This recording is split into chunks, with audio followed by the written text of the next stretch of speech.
Hi, this is the new section, Raw Text, Sourcing and Normalization.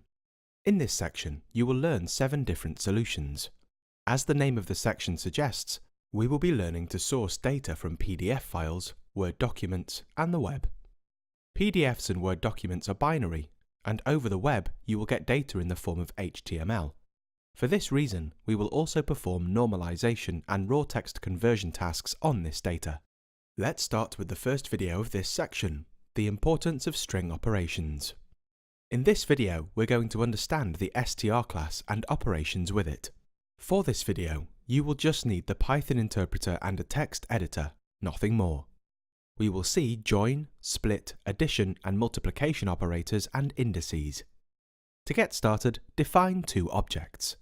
The first object, nameList, is a list of string objects containing some names as implied. And the second object, sentence, is a sentence that is a string object. Let's first see join functionality and what it does. The join function can be called on any string object. It accepts a list of string objects as argument and concatenates all the star objects into a single string object, with the calling string object's contents as the joining delimiter.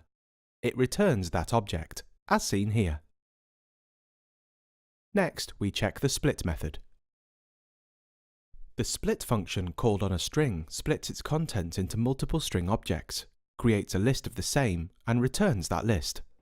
The function accepts a single string argument, which is used as the splitting criterion. Upon running the code, you will see this output. We also have arithmetic operators. The arithmetic operators addition and multiplication can also be used with strings. The addition operator is known as concatenation. It produces a new string, concatenating the strings into a single string object. Using the multiplication operator, we can multiply the strings too. Also, note that these operations don't add anything extra, such as insert a space between the strings.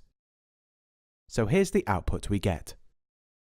Please note that we can't use negation and division operators with strings.